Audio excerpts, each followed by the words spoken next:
ಮಂಡ್ಯ ತಾಲೂಕಿನ ವಿಸಿ ಫಾರಂನಲ್ಲಿ 3 ದಿನಗಳ ಕಾಲ ನಡೆಯಲಿರುವ ಕೃಷಿ ಮೇಳಕ್ಕೆ ರಾಜ್ಯದ ಮುಖ್ಯಮಂತ್ರಿ ಸಿದ್ದರಾಮಯ್ಯ ಅವರು ವಿದ್ಯುಕ್ತವಾಗಿ ಚಾಲನೆ ನೀಡಿದರು.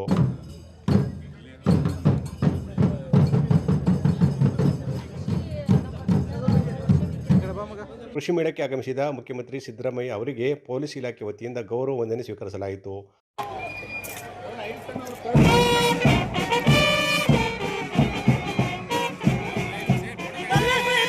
ಗೌರವ ವಂದನೆಯನ್ನು ಸ್ವೀಕರಿಸಿದ ನಂತರ ಮುಖ್ಯಮಂತ್ರಿಗಳು ವೇದಿಕೆಗೆ ಆಗಮಿಸಿದರು. ತರುವಾಯ ಜ್ಯೋತಿ ಬೆಳಗಿಸುವ ಮೂಲಕ ಕೃಷಿ ಮೇಳಕ್ಕೆ ಮುಖ್ಯಮಂತ್ರಿ ಸಿದ್ದರಾಮಯ್ಯ ಚಾಲನೆ ನೀಡಿದರು.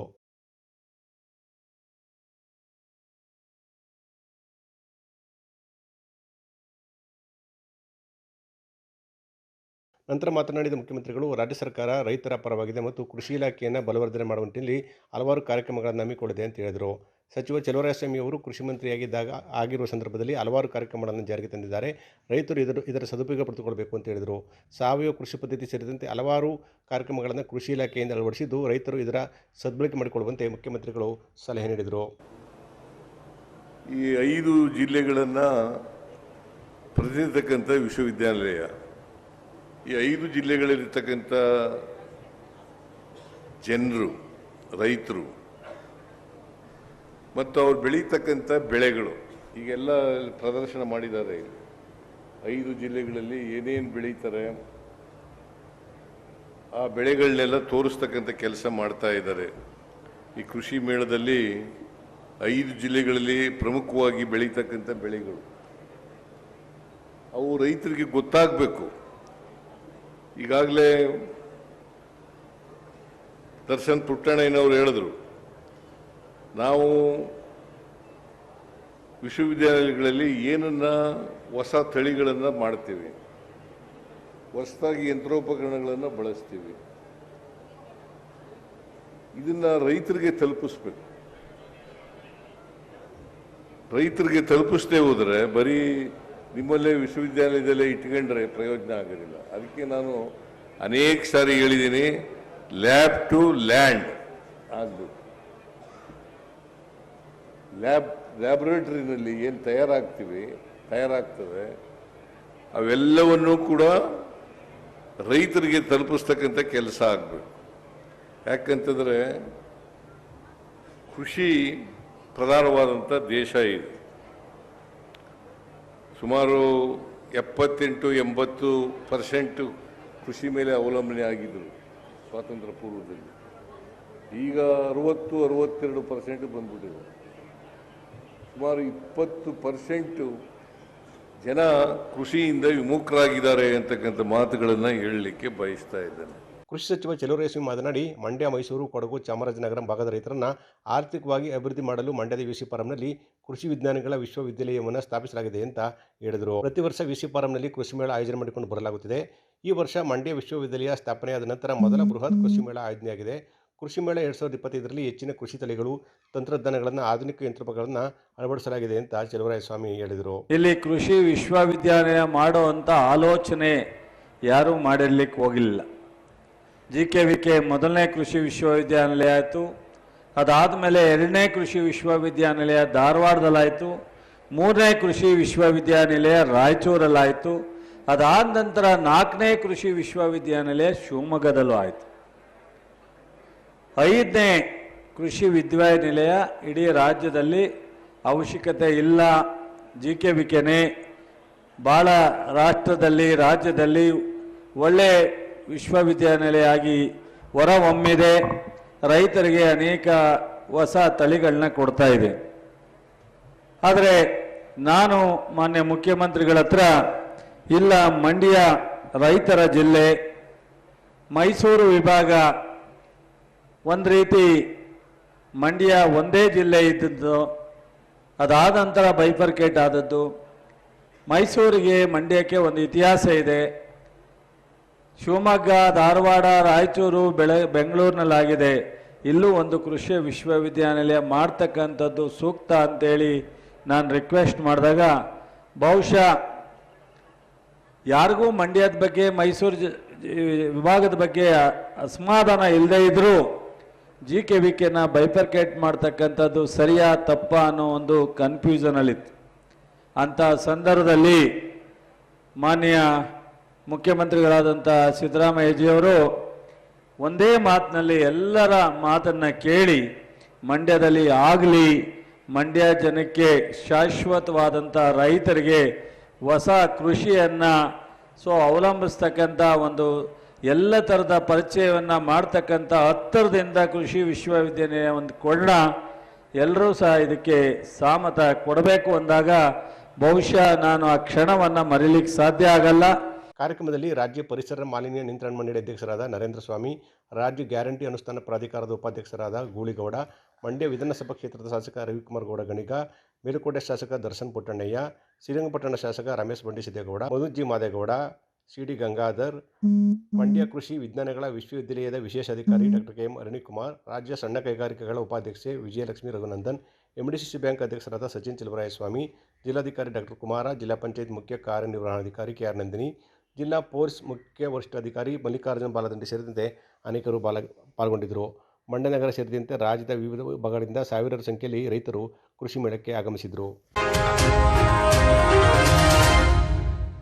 ಕೇರ್ಪೇಟೆ ಪಟ್ಟಣದ ಮೈಸೂರು ರಸ್ತೆಯ ದಲಿತ ಶಿಕ್ಷಣ ಅಭಿವೃದ್ಧಿ ಸಂಸ್ಥೆಯ ವಾಣಿಜ್ಯ ಕಟ್ಟಡದಲ್ಲಿರುವ ವಕೀಲ ಕೆ ಬೋರೇಗೌಡರ ಕಚೇರಿಗೆ ನುಗ್ಗಿ ದಾಂಧಲೆ ನಡೆಸಿ ಪೀಠೋಪಕರಣಗಳನ್ನು ಧ್ವಂಸ ಮಾಡಿ ಮಾರಣಾಂತಿಕವಾಗಿ ಹಲ್ಲೆ ನಡೆಸಿರುವ ವಕೀಲರ ಸಂಘದ ಅಧ್ಯಕ್ಷ ಎಂಆರ್ ನಾಗೇಗೌಡ, ಕಾರ್ಯದರ್ಶಿ ಸಾಧುಗೋನಹಳ್ಳಿ ಮಂಜೇಗೌಡ, ಖಜಾಂಚಿ ಪ್ರಸನ್ನಕುಮಾರ್ ಹಾಗೂ ವಕೀಲರ ಸಂಘದ ಪದಾಧಿಕಾರಿಗಳಾದ ಜಗದೀಶ್ ಮತ್ತು ಅನ್ವೇಷ್ ಅವರ ವಿರುದ್ಧ ಕೂಡಲೇ ಕಾನೂನು ಕ್ರಮ ಕೈಗೊಳ್ಳಬೇಕೆಂದು ಒತ್ತಾಯಿಸಿ ಪ್ರತಿಭಟನೆ ನಡೆಸಲಾಯಿತು. ಕೂಡಲೇ ಈ ವ್ಯಕ್ತಿಗಳನ್ನು ಬಂಧಿಸಿ ಜೈಲಿಗೆ ಕಳಿಸಬೇಕು ಎಂದು ಆಗ್ರಹಿಸಿ ನೂರಾರು ನಾಗರಿಕರು ಪಟ್ಟಣದ ಪ್ರವಾಸಿ ಮಂದಿರದ ಆವರಣದಲ್ಲಿ ಪತ್ರಿಕಾಗೋಷ್ಠಿ ನಡೆಸಿ ನಂತರ ಪ್ರತಿಭಟನೆ ನಡೆಸಿದರು.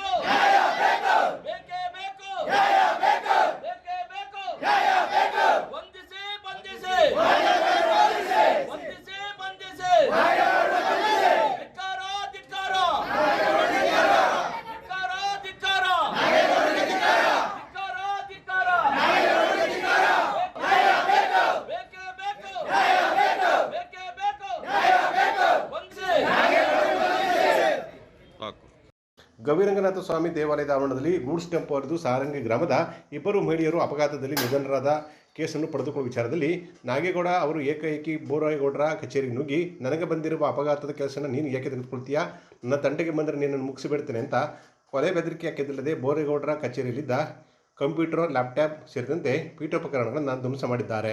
ಜೊತೆಗೆ ಚಾಕುವಿನಿಂದ ಕೈಕಾಲುಗಳಿಗೆ ಇರಿದು ಬೋರೇಗೌಡರ ಮೇಲೆ ಮಾರಣಾಂತಿಕವಾಗಿ ಹಲ್ಲೆ ಮಾಡಿ ಕೊಲೆ ಬೆದರಿಕೆ ಹಾಕಿ ಹೋಗಿ 2 ದಿನ ಕಳೆಯುತ್ತಿದ್ದರೂ ಕೇವಲ ಎಫ್ಐಆರ್ ಹಾಕಿ ಕೈ ತೊಳೆದುಕೊಂಡಿರುವ ಕೇರ್ಪೇಟೆ ಪಟ್ಟಣ ಪೊಲೀಸರು ಈವರೆಗೆ ಆರೋಪಿಗಳನ್ನು ಬಂಧಿಸಿ ಜೈಲಿಗೆ ಕಳಿಸಿಲ್ಲ ಅಂತ ಪ್ರತಿಭಟನಾಕಾರರು ದೂರಿದರು. ಬೀದಿನಲ್ಲಿ ರೌಡಿಗಳ ಥರ ಹೊಡೆದಾಡೋರೆ ಅಂದರೆ ಅದನ್ನು ತೀವ್ರವಾಗಿ ಖಂಡಿಸ್ತೀನಿ. ಫಸ್ಟ್ ಇಂಥ ಅಸಹಾಯಕರ ಘಟನೆಗಳನ್ನ ನಡೆಯದ ರೀತಿ ಜನಪ್ರತಿನಿಧಿಗಳ ಪರವಾಗಿ ವಾದ ಮಾಡ್ತಕ್ಕಂಥ ನ್ಯಾಯವಾದಿಗಳೇ ಈ ಹೀನ ಕೃತ್ಯಕ್ಕೆ ಇಳಿದಿದ್ದಾರೆ ಅಂದರೆ ಈ ಸಮಾಜ ಇದೆಯಾ, ನ್ಯಾಯ ಇದೆಯಾ, ಇದ್ರ ಬಗ್ಗೆ ಸಾರ್ವಜನಿಕರು ಎಚ್ಚೆತ್ತುಕೊಂಡು ಸರಿಯಾದ ಪ್ರಮಾಣದಲ್ಲಿ ಹೋರಾಟ ಮಾಡದೆ ಹೋದರೆ ಮುಂದೆ ನಿಮ್ಗಳಿಗೂ ಉಳುಗಾಲ. ತಾರೀಕು ಸುಮಾರು ನಾನು 4 ಗಂಟೆಗೆ ಅಲ್ಲಿ ಆಫೀಸ್ಗೆ ಹೋಗಿದ್ದೆ. ಇವರು 5 ಗಂಟೆ 5:15 ಬಂದರು. ಇಲ್ಲಿ ಏಕಾಏಕಿ ಬಂದರು. ಅಲ್ಲಿ ರೋಲಿಂಗ್ ಸೆಟ್ರ್ ಹಾಕಿ ಒಂದು 4-5 ಜನ ಅವ್ರ ಮೇಲೆ ಗಲಾಟೆ ಮಾಡಿದ್ರು. ಆಮೇಲೆ ಅದು ತೆಗೆದು ನೋಡಿದಾಗ ಎಲ್ಲ ಅಲ್ಲಿ ಗ್ಲಾಸ್ ಪೀಸು, ಟೇಬರು, ಟಿ ವಿ ಮತ್ತು ಲ್ಯಾಪ್ಟಾಪು ಎಲ್ಲ ಕೆಚ್ಚಾಕಿದ್ರು. ಏನೂ ಉಳಿದಿರಲಿಲ್ಲ. ಅವ್ರ ಮೇಲೆ ಅಲ್ಲೇ ಮಾಡಿದ್ರು. 4-5 ಜನ ಬಂದು ರೋಲಿಂಗ್ ಸೆಟ್ರ್ ಹೇಳಿ ಅಲ್ಲೇ ಮಾಡೋದು 13ನೇ ತಾರೀಕು 5:15. ಇವ್ರು ಏನೂ ಮಾತಾಡಿಲ್ಲ, ಮಾತುಕತೆಯೂ ನಡೆಸಿಲ್ಲ. ಏಕಾಏಕಿ ಬಂದವರು ಸೀದಾ ನಮ್ಮೆಲ್ಲ ಒಂದು 20 ಜನ ಇದರಲ್ಲಿ ಕ್ಲೈಂಟ್ಗಳು ಯಾವುದೇ ಕೇಸ್ ಬಗ್ಗೆ ಮಾತಾಡೋಕೆ ಹೋಗಿದ್ದಾರೆ. ಅವ್ರು ಅಷ್ಟು ಜನನ ಹೊರಗೆ ಕಳಿಸಿ ಇವರು ರೋಲಿಂಗ್ ಸೆಟ್ರ್ ಹಾಕೊಂಡು ಅವ್ರ ಮೇಲೆ ಗಲಾಟೆ ಮಾಡಿದಂತೂ ಸತ್ಯ. ವಕೀಲರ ಸಂಘದ ಅಧ್ಯಕ್ಷ ನಾಗೇಗೌಡ, ಕಾರ್ಯದರ್ಶಿ ಮಂಜೇಗೌಡ, ಖಜಾಂಚಿ ಪ್ರಸನ್ನಕುಮಾರ್ ಸೇರಿದಂತೆ ಪದಾಧಿಕಾರಿಗಳಾದ ಅನ್ವೇಷ್ ಹಾಗೂ ಜಗದೀಶ್ ಕೇರ್ಪೇಟೆ ಪಟ್ಟಣದಲ್ಲಿಯೇ ರಾಜಾರೋಷವಾಗಿ ಓಡಾಡುತ್ತಿದ್ದಾರೆ. ನಾಗೇಗೌಡ ಅವರು ನಡೆಸಿರುವ ಮಾರಣಾಂತಿಕ ದಾಳಿಯಿಂದ ಕಂಗಾಲಾಗಿರುವ ಬೋರೇಗೌಡ ಅವರು ಕೇರ್ಪೇಟೆ ಪಟ್ಟಣದ ಖಾಸಗಿ ಆಸ್ಪತ್ರೆಯಲ್ಲಿ ಚಿಕಿತ್ಸೆ ಪಡೆದುಕೊಂಡು ಸಾವು ಬದುಕಿನ ನಡುವೆ ಹೋರಾಟ ನಡೆಸುತ್ತಿದ್ದಾರೆ ಎಂದು ಹೇಳಿದರು. ವಕೀಲರು ತುಂಬಾ ಜನ ಬಡ ಜನಕ್ಕೆ ತುಂಬಾ ಒಳ್ಳೇದು ಮಾಡ್ತಾ ಇದ್ದಾರೆ. ಬೇರೆ ಲಾಯರ್ಗಳು ಕೇಸ್ನ 3 ವರ್ಷ 4 ವರ್ಷ ಹೇಳಿದ್ದಾರೆ. ಉದಾಹರಣೆಗೆ ನಮ್ಮ ಅಪ್ಪನ ಕೇಸ್ನ ದುಡ್ಡು ಬರ್ತಾ ಇರ್ತಾರೆ ಮಾಡೋರು ಬೇರೆಯವರು. ಹಂಗಾಗಿ ಇವ್ರು ಬೇಗ ಎಲ್ಲ ಕೆಲಸಗಳನ್ನ ಮುಗಿಸ್ಕೊಡೋದು ಮಾಡೋದು ಜನಗಳಿಗೆ ಸೌತ್ ತಗಾಯ್ತಾ ಇಲ್ಲ. ಇವರು ಫೀಸು ಕೂಡ ಕಮ್ಮಿ ತಗೋತಾರೆ. ಇಲ್ಲಿ ಮೆಂಬರ್ಶಿಪ್ ಕೂಡ ತಗೊಂಡಿಲ್ಲ. ಇವ್ರ ಥರದ್ದು ಹೈಕೋರ್ಟಲ್ಲಿ ಮೆಂಬರ್ಶಿಪ್ ಇರೋದ್ರಿಂದ ಇವ್ರು ನಮ್ಮದ ತಗೋಬೇಕು, ನಮ್ಮದ ಕೈ ಕೆಳಗಿರ್ಬೇಕು ಅನ್ನೋ ಇಲ್ಲಿ ವಕೀಲರು ಗಲಾಟೆ ದೌರ್ಜನ್ಯದಿಂದ ಗಲಾಟೆ ಮಾಡ್ತಾರೆ. ಇವ್ರು ಕೇಸು ವಕೀಲರಿಗೆ ಯಾರು ಬೇಕಾದ್ರೂ ಕೊಡ್ಬೋದು. ಈಗ ನಮ್ಮ ಹತ್ರ ನೀವೇ ಬಂದಿದ್ದು ಯಾರು ಕೇಳ್ತಾ ಇಲ್ಲ, ಬೇರೆಯವ್ರು ಬಂದು ನಮ್ಮ ಇಷ್ಟ ಬಂದ್ರೆ ಕೊಡ್ತೀವಿ. ಅದನ್ನು ಇವ್ರು ಯಾಕೆ ಬಂದು ಇವ್ರ ಹತ್ರ ಗಲಾಟೆ ಮಾಡಬೇಕು? ಈ ಸಂಘದ ಅಧ್ಯಕ್ಷ ಯಾಕೆ ಆಗಿರ್ಬೇಕು ವಕೀಲರು ಅವ್ರು ನಾಗೇಗೌಡರು?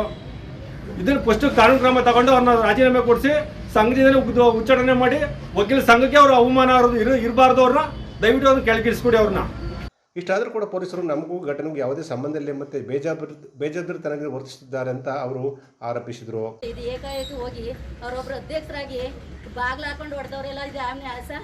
ನಾಳೆ ದಿವಸ ನನ್ನ ಮಕ್ಳ ಗತಿ ಏನು, ನನ್ನ ಮೊಮ್ಮಕ್ಳ ಗತಿ ಏನು? 2 ಮಕ್ಕಳವೇ ಚಿಕ್ಕವು, 2 ವರ್ಷದೊಂದು 3 ವರ್ಷದೊಂದು.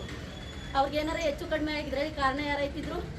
ನಮ್ಗೆ ಹೊಟ್ಟೆ ಉರಿತದೆ ಸಹ. ಒಂದು 4 ದಿವಸ ಆಯಿತು ಮನೆಗೆ ಹೋಗಿಲ್ಲ ಅವರು. ಮಕ್ಕಳೆಲ್ಲ ಅಳ್ತಾವೆ. ನನ್ನ ಮಗಳ ಪರಿಸ್ಥಿತಿ ನೋಡಿ ನಮ್ಗೆ ಹೊಟ್ಟೆ ಉರಿತದೆ. ಅದೇನು ನ್ಯಾಯ ಕೊಡ್ತಾರೋ ಕೊಡಿಸ್ಬೇಕು ಸರ್. ನೇತೃತ್ವವನ್ನು ಕರವೇ ಜಿಲ್ಲಾಧ್ಯಕ್ಷ ವನನಹಳ್ಳಿ ವೇಣು, ಗುರುಮೂರ್ತಿ, ಸಲಾವುದ್ದೀನ್ ಹಾಗೂ ಮಾಂಬಳ್ಳಿ ಜಯರಾಮ್, ನಾಟನಹಳ್ಳಿ ಗಂಗಾಧರ, ಮಂಜುನಾಥ್ ಹಾಗೂ ಇನ್ನಿತರರಿದ್ದರು. ಈ ತಾಲೂಕಿನಲ್ಲಿ ಕಾನೂನು ವ್ಯವಸ್ಥೆ ಯಾವ ಮಟ್ಟಕ್ಕೆ ಹೋಗಿದೆ ಅಂತಕ್ಕಂಥದ್ದು ಜನಸಾಮಾನ್ಯರಿಗೆ ಆತಂಕವನ್ನು ಉಂಟು ಮಾಡುವಂತಹ ಸ್ಥಿತಿ ನಿರ್ಮಾಣವಾಗಿದೆ. ಕಾರಣ ಏನಪ್ಪ ಅಂದರೆ ಇಲ್ಲಿ ಗಲಾಟೆ ಆಗಿರ್ತಕ್ಕಂಥದ್ದು ಜನಸಾಮಾನ್ಯರು ಗಲಾಟೆ ಮಾಡ್ಕೊಂಡಿಲ್ಲ. ಯಾರು ಕಾನೂನನ್ನು ರಕ್ಷಣೆ ಮಾಡಬೇಕು, ಯಾರು ಜನಸಾಮಾನ್ಯರಿಗೆ ಕಾನೂನನ್ನು ದೊರಕಿಸ್ಕೊಡ್ಬೇಕು, ಅವರೇ ಏನು ಮಾಡಿದ್ದಾರೆ, ಹೊಡೆದಾಡ್ಕೊಂಡಿದ್ದಾರೆ. ಅದಕ್ಕೆ ಕಾರಣ ಏನು? ಒಬ್ಬ ಸಾಮಾನ್ಯ ಬಡ ಕುಟುಂಬದಿಂದ ಬಂದಂಥ ವ್ಯಕ್ತಿ, ಜನಸಾಮಾನ್ಯರಿಗೆ ಸ್ಪಂದಿಸುವಂಥ ವ್ಯಕ್ತಿ, ಎಲ್ಲರೊಂದಿಗೆ ವಿಶ್ವಾಸದಿಂದ ಕೆಲಸವನ್ನು ನಿರ್ವಹಿಸ್ತಾ ಇರ್ತಕ್ಕಂಥ ಬೋರೇಗೌಡರ ಮೇಲೆ ಅವರು ದೌರ್ಜನ್ಯವನ್ನು ಮಾಡಿದ್ದಾರೆ. ಯಾರು? ತಾಲೂಕಿನ ವಕೀಲರ ಸಂಘದ ಅಧ್ಯಕ್ಷರು ಮತ್ತು ಅವರ ಸಹಚರರು. ಇದು ನಿಜಕ್ಕೂ ಬಹಳ ಖಂಡನೀಯವಾದಂಥ ವಿಚಾರ. ಇದರಲ್ಲಿ ಯಾವುದೇ ರೀತಿಯ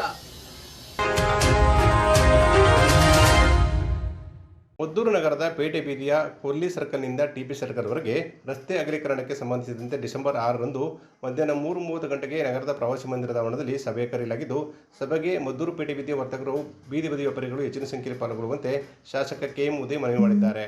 ಪಟ್ಟಣದಲ್ಲಿ ಸುದ್ದಿಗಾರರೊಂದಿಗೆ ಮಾತನಾಡಿದ ಅವರು, ಪೇಟೆ ಬೀದಿಯ ವರ್ತಕರು, ಪೇಟೆ ಬೀದಿ ವ್ಯಾಪಾರಿಗಳು, ಕಟ್ಟಡಗಳ ಮಾಲೀಕರು, ನಗರದ ನಾಗರಿಕರು, ಜನಪ್ರತಿನಿಧಿಗಳು ಹಾಗೂ ಮದ್ದೂರು ವಿಧಾನಸಭಾ ಕ್ಷೇತ್ರದ ಆಸಕ್ತ ಸಾರ್ವಜನಿಕರು ಭಾಗವಹಿಸಿ ಅಗತ್ಯ ಸಲಹೆಗಳನ್ನು ಸಭೆಗೆ ನೀಡುವಂತೆ ಶಾಸಕರು ಮನವಿ ಮಾಡಿದ್ದಾರೆ. ಇದ್ರ ಜೊತೆಗೆ ಈಗ ಟೌನ್ ವ್ಯಾಪ್ತಿಯಲ್ಲಿ ಈಗ ಏನು ಇರಿಗೇಷನ್ ಸಂಬಂಧಪಟ್ಟ ಕೆಮ್ಮಣ್ಣಾಳ ಇನ್ನೇನು 60% ಎಬೋ ಕೆಲಸ ಆಗೋದು, 40% ಅಷ್ಟೇ ಓದೋದು. ಅದ್ರ ಜೊತೆಗೆ ಈಗ ಬೇರೆ ನಾಲೆನೂ ಕೂಡ ಶುರು ಮಾಡ್ತೀವಿ.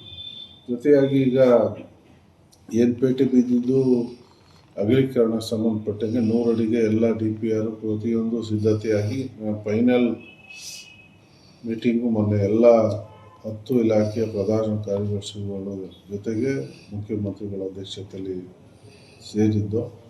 100 ಅಡಿ ಇದ್ದಿದ್ದು ನಾನು ಎಲ್ಲೋ ಒಂದು ಕಡೆ ನಾನೇ ಯಾರಿಗೂ ಸಣ್ಣ ಪುಟ್ಟ ಆಸ್ತಿ ಇರುವಂಥವ್ರಿಗೂ ಯಾರಿಗೂ ಆಸ್ತಿ ಕಳ್ಕೊಳ್ಳುವಂಥ ಪರಿಸ್ಥಿತಿ ನಿರ್ಮಾಣ ಆಗೋದು ಬೇಡ ಅಂತೇಳಿ ಒಂದು 80ಕ್ಕೆ ಏನಾದರೂ ಮಾಡ್ಬೋದಾ, ಒಂದು ಅವಕಾಶ ಮಾಡಿ ಅಂತ ನಾನೇ ಒಂದು ರಿಕ್ವೆಸ್ಟ್ನ ಮಾಡಿದ್ದೀನಿ. ಆಯಿತು ನೋಡಿರಿ, 80ಕ್ಕಾದ್ರೆ 80ಕ್ಕೆ ಒಂದು ಎಲ್ಲ ಅವ್ರು ಕೇಳಿರೋದೆಲ್ಲ ಪ್ರೊವೈಡ್ ಮಾಡಬೇಕು. 4 ಲೈನ್ಸೇ ಬೇಕು, ಮೀಡಿಯಮ್ಸ್ ಬೇಕು, ಫುಟ್ಪಾತ್ ಬೇಕು ಅಂತ ಮುಖ್ಯಮಂತ್ರಿಗಳು ಕೂಡ ಸೂಚನೆ ಕೊಟ್ಟರು. ಇದೆಲ್ಲ ಸೇರಿಸಿ ಕಂಫರ್ಟಬಲ್ ಆಗುತ್ತೆ ಅಂದರೆ ಅದನ್ನು ಕ್ಯಾಬಿನೆಟ್ಗೆ ಅಸೆಂಬ್ಲಿ ನಡೆಯೋ ಟೈಮಲ್ಲಿ ಕ್ಯಾಬಿನೆಟ್ಗೆ ತರಬೇಕು. ಅಷ್ಟು ಒಳಗಡೆನೆ ಅಂತಲೂ ಕೂಡ ಒಂದು ಗಡುವನ್ನು ಫಿಕ್ಸ್ ಮಾಡಿದ್ದಾರೆ. ಸೊ ನಾನು ಕೂಡ ಇನ್ನೊಂದು 2 ದಿವಸದಲ್ಲಿ ನನಗೆ ಸಂಪೂರ್ಣವಾದ ಮಾಹಿತಿ ಬರ್ತದೆ. 80 ಫೀಟಲ್ಲಿ ಸಫಿಷಿಯೆಂಟಾಗಿ ನಮಗೆ ಬರ್ತದ ಅನ್ನೋದು ಅಧಿಕಾರಿಗಳಿಂದ ಮಾಹಿತಿ ಸಿಗ್ತದೆ. ಅದಕ್ಕೆ ನಾನು ಶನಿವಾರ ಎಲ್ಲ ನಮ್ಮ ಮದ್ದೂರು ಪಟ್ಟಣದ ಎಲ್ಲ ಪೇಟೆ ಬೀದಿಯ ವರ್ತಕರು, ಫುಟ್ಪಾತ್ನ ವ್ಯಾಪಾರಿಗಳು, ಗಾಡಿಗಳಲ್ಲಿ ವ್ಯಾಪಾರ ಮಾಡುವಂಥವ್ರು ಎಲ್ಲರೂ ಕೂಡ ನಾವು ಒಂದು ಪ್ರವಾಸಿ ಮಂದಿರದ ಆವರಣದಲ್ಲಿ ಸಭೆಯನ್ನು ಕರೆದಿದ್ವಿ. ಅದು ನಿಮ್ಮ ಮೂಲಕ ಆಹ್ವಾನ ಮಾಡ್ತಾಯಿದ್ವಿ. ಅಲ್ಲಿ ಕೂಡ ಅಷ್ಟರಲ್ಲಿ ನಾವು ಏನು 80ನೇ ಫೈನಲ್ ಮಾಡೋದು 100ನೇ ಮಾಡೋದು ಅನ್ನೋಂಥ ಒಂದು ಮಾಹಿತಿ ಸಿಗ್ತದೆ. ಅದನ್ನು ಆಧಾರವಾಗಿ ಇಟ್ಕೊಂಡು ಎಷ್ಟು ಮಾಡೋದು ಅನ್ನೋದು ಅವತ್ತಿಗೆ ಅಂತಿಮವಾಗಿ ಎಲ್ಲರ ಮುಂದೆ ಪ್ರಸ್ತಾವವನ್ನು ಕೊಟ್ಟು ಅದಕ್ಕೆ ಎಲ್ಲರಿದ್ದನ್ನು ಸಹಕಾರ ಗೌರ್ಮೆಂಟ್ ಪ್ರಕ್ರಿಯೆ ಒಂದು ಕಡೆ ಎಲ್ಲರೂ ಕೂಡ ಅವರು ಒಮ್ಮತದಿಂದ ಸಹಕಾರ ಕೊಟ್ಟರೆ ಇನ್ನು ನಮ್ಗೆ ಇನ್ನೂ ಒಂಥರ ಸುಲಭವಾಗಿ ಮಾಡಲಿಕ್ಕೆ ಅನುಕೂಲ ಎಲ್ಲರೂ ಕರೆದು ಬಯಲುಸೀಮೆಯ ಸುಬ್ರಹ್ಮಣ್ಯ ಎಂದೇ ಪ್ರಸಿದ್ಧವಾಗಿರುವ ಕೇರಪೇಟೆ ತಾಲೂಕಿನ ಕಿಕ್ಕೇರಿ ಹೋಬಳಿಯ ಸಾಸೂರು ಗ್ರಾಮದ ಸೋಮೇಶ್ವರ ಹಾಗೂ ಸೋಮಲಿಂಗೇಶ್ವರ ದೇವಾಲಯಗಳ ಅಭಿವೃದ್ಧಿ ಕೆಲಸ ಕಾರ್ಯಗಳು ಹಾಗೂ ನಿರ್ವಹಣೆಯಲ್ಲಿ ಯಾವುದೇ ಲೋಪವಾಗಿಲ್ಲ ಎಂದು ಗ್ರಾಮ ಪಂಚಾಯಿತಿ ಸದಸ್ಯ ರಾಜು ಸ್ಪಷ್ಟಪಡಿಸಿದರು.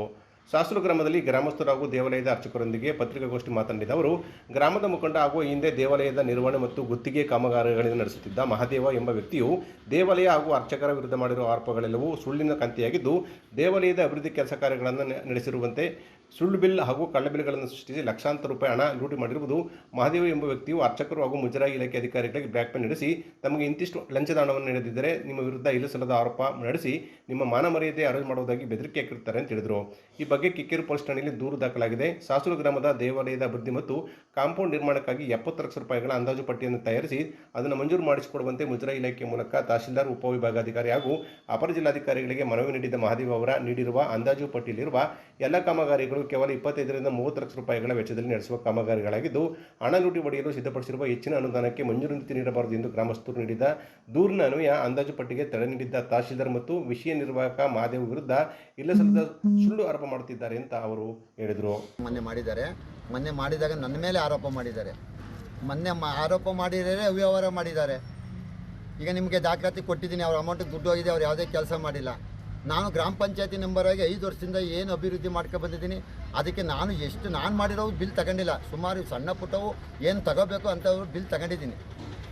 ಅದರಲ್ಲಿ ಏನಾದ್ರು ಲೋಪದೋಷವಾಗಿ ನಾನು ತಗೊಂಡಿದ್ರೆ ನನ್ನ ಮೇಲೆ ಕಾನೂನು ರೀತಿ ಕ್ರಮ ಜರುಗಿಸ್ಬೋದು. ತಹಸೀಲ್ದಾರ್ ಕಾನೂನು ರೀತಿ ಕ್ರಮ ಜರುಗಿಸ್ಬೋದು.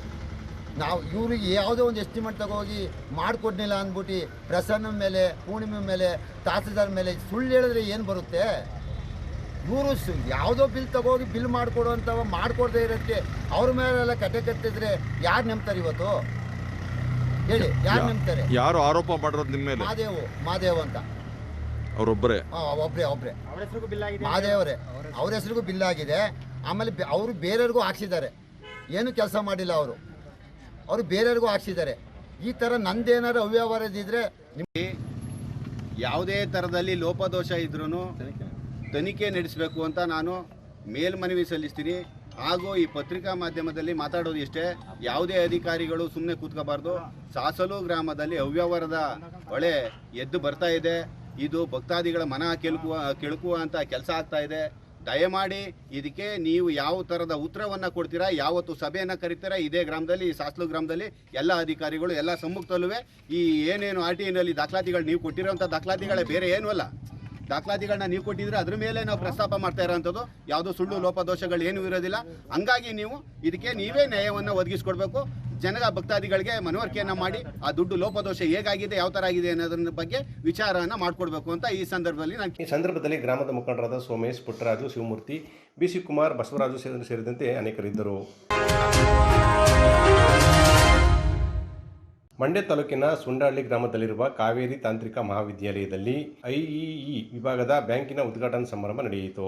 ಕಾವೇರಿ ತಾಂತ್ರಿಕ ಮಹಾವಿದ್ಯಾಲಯದ ಅಧ್ಯಕ್ಷರಾದ ಡಾಕ್ಟರ್ BG ಸಂಗಮೇಶ್ವರ ಅವರ ಅಧ್ಯಕ್ಷತೆಯಲ್ಲಿ ಜರುಗಿದ ಕಾರ್ಯಕ್ರಮದಲ್ಲಿ ಮೈಸೂರಿನ IEE ವಿಭಾಗದ ಮುಖ್ಯಸ್ಥರಾದ ಡಾಕ್ಟರ್ SP ಅರ್ಚನರವರನ್ನು ಅಭಿನಂದಿಸಲಾಯಿತು. ಈ ಸಂದರ್ಭದಲ್ಲಿ ಬೆಂಗಳೂರಿನ IEE ವಿಭಾಗದ ಮುಖ್ಯಸ್ಥರು ಹಾಗೂ ಮೀನಾಕ್ಷಿ ಇನ್ಸ್ಟಿಟ್ಯೂಟ್ ಆಫ್ ಟೆಕ್ನಾಲಜಿ ವಿಭಾಗದ ಮುಖ್ಯಸ್ಥರಾದ BT ಪರಮೇಶ್ವರ್ ಅವರು ಕಾರ್ಯಕ್ರಮವನ್ನು ಉದ್ಘಾಟಿಸಿದರು.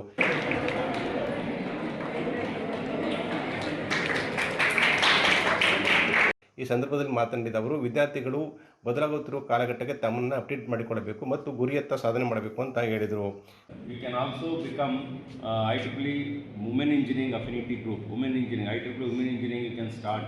You can establish the IEEE Women Engineering Society under your student branch. You can also start IEEE SEDA, Council of Electronics and Design Automation. Those who are IEEE members, you can join IEEE Council of Electronics and Design Automation, IEEE Women Engineering Affinity Group, IEEE Sensors Council, IEEE Nanotechnology Council today itself. These are complementary membership once you take the membership. Okay. ವೇದಿಕೆಯಲ್ಲಿ ಕಾವೇರಿ ತಾಂತ್ರಿಕ ಮಹಾವಿದ್ಯಾಲಯದ ಕಾರ್ಯದರ್ಶಿಗಳಾದ ಗಂಗಾಧರ ಗೌಡ, ಕಾಲೇಜಿನ ಪ್ರಾಂಶುಪಾಲರಾದ ಶ್ರೀಕಂಠಪ್ಪ, ಕಾಲೇಜಿನ counsellor Savita ಹಾಗೂ ಮುಖ್ಯಸ್ಥರಾದ ದಿಶಾ, ನಿರ್ಮಲಾ ಮಾಲಿ ಹಾಗೂ ಕಾಲೇಜಿನ ಉಪನ್ಯಾಸಕರು ಮತ್ತು ಸಿಬ್ಬಂದಿ ಪಾಲ್ಗೊಂಡಿದ್ದರು. ಕಾಯಕ ಯೋಗಿ ಫೌಂಡೇಶನ್ ಹಾಗೂ ಸಿದ್ಧಗಂಗಾ ಸೇವಾ ಸಮಿತಿ ಮಂಡ್ಯ ಇವರ ಆಶ್ರಯದಲ್ಲಿ ಪರಮಪೂಜ್ಯ ಡಾಕ್ಟರ್ ಪರಮಪೂಜ್ಯ ಶಿವಕುಮಾರ ಮಹಾಸ್ವಾಮೀಜಿಯವರ ಉದ್ಯಾನವನದಲ್ಲಿ ದಾಸೋಹ ಹುಣ್ಣಿಮೆ ಕಾರ್ಯಕ್ರಮ ಯಶಸ್ವಿಯಾಗಿ ನಡೆಯಿತು.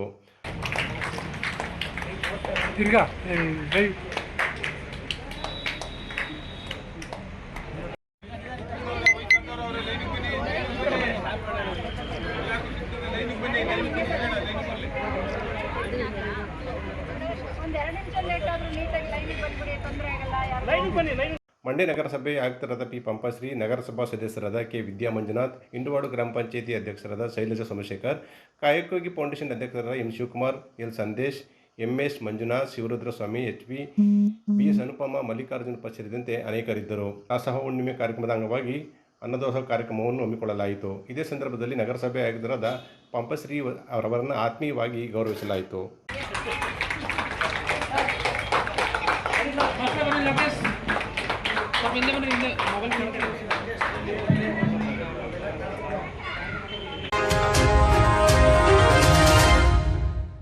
ಸುಮಾರು 28 ಕೋಟಿ ವೆಚ್ಚದಲ್ಲಿ ಕೆರೆಗಳಿಗೆ ಹೂಳೆತ್ತುವ ಮತ್ತು ಏತ ನೀರಾವರಿ ಯೋಜನೆ ಗುದ್ದಲಿ ಪೂಜೆ ಕಾರ್ಯಕ್ರಮ ಮಳವಳ್ಳಿ ತಾಲೂಕು ಚನ್ನಪಟ್ಟಣ ರಸ್ತೆಯಲ್ಲಿರುವ ಕುಂತೂರು ಗ್ರಾಮದಲ್ಲಿ ನಡೆಯಿತು. ಮಳವಳ್ಳಿ ಕ್ಷೇತ್ರದ ಶಾಸಕರಾದ PM ನರೇಂದ್ರ ಸ್ವಾಮಿ ಗುದ್ದಲಿ ಪೂಜೆ ನೆರವೇರಿಸಿದರು.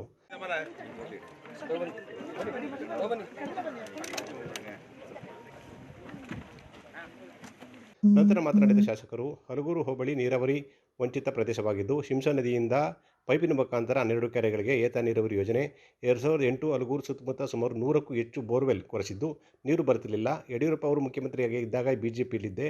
ಹಲಗೂರು ಹೋಬಳಿಯ 26 ಕೆರೆಗಳಿಗೆ ಏತ ನೀರಾವರಿ ಮುಖಾಂತರ ಹಲಗೂರು ಹೋಬಳಿಯ ರೈತರ ಜಮೀನು ಹಸಿರಾಗಿದೆ ನನಗೆ ಈಗ ಖುಷಿಯಾಗಿದೆ. ಅದರಲ್ಲೂ ರೈತರು ಕದ್ದು ನೀರು ಹೊಡೆದುಕೊಳ್ತಿದ್ರು. ಈ ಕಾಮಗಾರಿಯಲ್ಲಿ ಯಾರು ನೀರು ಕದಿಯಬಾರದು ಅಂತ ಹೇಳಿದರು. ಯಾವ ಹಲಗೂರು ಹೋಬಳಿನಲ್ಲಿ ಅಂತರ್ಜಲದ ವಿಚಾರದಲ್ಲಿ ಇನ್ಯಾರೂ ನನಗೆ ಸವಾಲು ಎಸೆಯೋಕ್ಕೆ ಸಾಧ್ಯ ಇಲ್ಲ ಅನ್ನೋ ರೀತಿಯಲ್ಲಿ ಮಾಡ್ತಾಯಿದ್ದೀನಿ. ಈಗ ನಮ್ಮ ಪಕ್ಷ ಮತ್ತು ನಮ್ಮ ಮುಖ್ಯಮಂತ್ರಿಗಳು, ಉಪಮುಖ್ಯಮಂತ್ರಿಗಳು ಮೇಕೆದಾಟು ಪಾದಯಾತ್ರೆ ನಮ್ಮ ಕೈಲಿ ಮಾಡಿಸಿದ್ರಲ್ಲ, ಆ ಯೋಜನೆಯೂ ಕೂಡ ಈಗ ಸುಪ್ರೀಂ ಕೋರ್ಟಿಂದ ತಡೆ ಆಜ್ಞೆ ತೆರವಾಗಿದೆ. ಈಗ ನಮ್ಮ ಮುತ್ತತ್ತಿನೂ ಮುಳುಗಡೆ ಪ್ರದೇಶ ಅದರಲ್ಲಿ, ಹಾಗಾಗಿ ಇನ್ನೀರು ನಮಗೆ ಶಿಂಷಾ ತನಕ ಹೋಗುತ್ತೆ. ಶಿಂಷಾ ತನಕ ಇನ್ನೀರು ಬರೋದ್ರಿಂದ ನಾನು ಈಗ ಮಾತಾಡೋದು ಬೇಡ, ಅಲ್ಲಿ ಪಾಲಿಂಗ್ ತಗೋಬೇಕು ಅನ್ನೋದು ಯೋಚನೆ ಮಾಡ್ಕೊಂಡಿದ್ದೀನಿ. ಮೊದಲು ಕೆಲಸ ಆಗಲಿ ಅದು ಅಂತ ಕಾಯ್ತಿದ್ದೀನಿ. ಈಗಲೇ ಕೂಸು ಟಕ್ಕೊಂಬಂದು ಕುಪಾಲ ಮಾತಾಡೋದು ಬೇಡ. ಸಂಪೂರ್ಣ ಯಾವುದು ಬರಡು ಭೂಮಿ ಅಂತ ಹೇಳ್ತಿದ್ರು ನಮ್ಮ ಮಲಗೂರನ್ನ, ನಾನು ಮಾತಾಡಲಿಲ್ಲ, ಜಂಬ ಹೊಡಿಲಿಲ್ಲ, ಅಥವಾ ನಾಳೆ ಮಾಡ್ತೀನಿ ಅಂತ ಹೇಳ್ಕೊಂಡು ಕೂತ್ಕೊಳ್ಳಿಲ್ಲ. ಎಲ್ಲವನ್ನೂ ಕೂಡ ಮಾಡ್ಬಿಟ್ಟು ಬಂದು ಹೇಳಿದ್ದೀನಿ. ಹಾಗೆ ಈ ಭಾಗದಲ್ಲಿ ನಮ್ಮ ರೈತರಿಗೆ ಒಂದು ಮನವಿ ಮಾಡ್ತೀನಿ, ನೋಡೋಣ ಇದಕ್ಕೇನು ಹೂಳು ತೆಗೆಯೋಂಥದ್ದಕ್ಕೆ ಏನಾದ್ರು ಹಣ ಕೊಡ್ಸೋಣ ಬದಲಿಗೆ. ಆದರೆ ಹೂಳು ತೆಗಿಬೇಕಾದ್ರೆ ರೈತರು ಅವೈಜ್ಞಾನಿಕವಾಗಿ ತೆಗಿಬಾರ್ದು. ಯಾಕೆಂದರೆ ಕೆರೆಯಲ್ಲಿ ನೀರು ಉಳ್ಕೋಬೇಕು ಅಂದರೆ ನಮ್ಮ ಇಂಜಿನಿಯರ್ಗಳು ಹೂಳಿನ ಮಟ್ಟ ಎಷ್ಟಿದೆ ಅನ್ನೋದನ್ನು ತೋರಿಸ್ತಾರೆ, ಅಷ್ಟನ್ನು ಮಾತ್ರ ತೆಗಿಬೇಕು. ಇಲ್ಲ ಅಂತಂದರೆ ನಾವು ಏತ ನೀರಾವರಿ ಮಾಡಿ ಕೆರೆ ತುಂಬಿಸೋದು ಮಾಡಿ ನೀರು ತಂದುಬಿಟ್ರೆ ಅದು ಕುಡ್ಕೊಂಡು 3 ದಿನಕ್ಕೆ ಹೊರಟೈತೆ. ಆ ತಪ್ಪು ಮಾಡಬೇಡಿ, ಸದುಪಯೋಗಪಡಿಸ್ಕೊಳ್ಳಿ. ಈ ಒಂದು ನಿಮ್ಮೆಲ್ಲರ ಕನಸನ್ನು, ನೀವು ಕೊಟ್ಟಂಥ ಮತನ ಶಕ್ತಿಯಾಗಿ ಪರಿವರ್ತಿಸ್ಕೊಂಡು ನಮ್ಮ ಸರ್ಕಾರದಲ್ಲಿ ಎಲ್ಲರನ್ನೂ ಒಪ್ಪಿಸಿ ಹಣಕಾಸಿನ ಅನುಮೋದನೆ, ಆಡಳಿತಾತ್ಮಕ ಅನುಮೋದನೆ, ಕ್ಯಾಬಿನೆಟ್ ಅನುಮೋದನೆಯನ್ನು ಪಡ್ಕೊಂಡು ಈ ರೀತಿ ಕಾರ್ಯಕ್ರಮಗಳನ್ನ ನಾನು ಜಾರಿ ಕೊಟ್ಟಿದ್ದೀನಿ.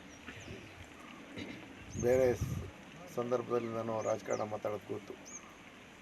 ನಾನು ಚುನಾವಣೆಗೆ ಬರಬೇಕಾದ್ರೆ ಒಂದು ಚುನಾವಣೆಯಿಂದ ಇನ್ನೊಂದು ಚುನಾವಣೆಗೆ ಸಾಧನೆ ಜೊತೆಲಿ ಬರ್ತಿದ್ದೀನಿ ಹೊರತು ಬರೀ ನಾಟಕೀಯವಾದಂಥ ಕ್ರಮಗಳಲ್ಲಿ ಅಥವಾ ದಬ್ಬಾಳಿಕೆ, ದೌರ್ಜನ್ಯ ಮತ್ತು ಒಂದು ಶೋಷಣೆಯ ರಾಜಕಾರಣ ನಾನು ಮಾಡಿಲ್ಲ. ಇನ್ನು ಮುಂದೇನೂ ನಮ್ಮ ಭಾಗದ ಜನ ನಮ್ಮ ಈ ಕಾರ್ಯವನ್ನು ಅಕ್ಷರಶಃ ಅರ್ಥ ಮಾಡಿಕೊಂಡು ಈ ಯೋಜನೆ ಫಲಾನು ಉಣ್ಣಬೇಕು ಮತ್ತು ನಮ್ಮ ಭಾಗದಲ್ಲಿ ಮುಂದೆ ಒಂದು ಕೃಷಿ ಕ್ರಾಂತಿ ಅನ್ನೋದಕ್ಕಿಂತ ಈ ಒಂದು ಕೆರೆ ಕಟ್ಟೆಗಳು ತುಂಬಿದ ಮೇಲೆ ನೀರಿನ ಸದ್ಬಳಕೆಯಲ್ಲಿ ಭೂಮಿನೂ ಉಳಿಸಿ ನೀರನ್ನು ಸದ್ಬಳಕೆ ಮಾಡಿ ಗುಣಮಟ್ಟದ ಬೆಳೆಯನ್ನು ಬೆಳೆಯೋದ್ರ ಮುಖಾಂತರ ದೇಶಕ್ಕೆ ಕೊಡುಗೆಯನ್ನು ನೀಡಬೇಕು ಮತ್ತು ತನ್ಮೂಲಕ ತಮ್ಮ ಜೀವನವನ್ನು ಹಸನು ಮಾಡಿಕೊಂಡು ತಮ್ಮ ಆದಾಯನ ಹೆಚ್ಚಿಸ್ಕೋಬೇಕು ಅನ್ನೋಂಥ. ಈ ಸಂದರ್ಭದಲ್ಲಿ ಯಜಮಾನ್ ಸಿದ್ದಲಿಂಗೇಗೌಡ, KM ಮಲ್ಲೋಜಿರಾವ್, KP ಲಕ್ಷ್ಮಣರಾವ್, ಕೆಂಪೇಗೌಡ ಕುಂತೂರು, ಗೋಪಾಲ್, ಚಂದ್ರಕುಮಾರ್, ಮರಿಸ್ವಾಮಿ ಸೇರಿದಂತೆ ಅನೇಕ ಮುಖಂಡರು ಹಾಜರಿದ್ದರು.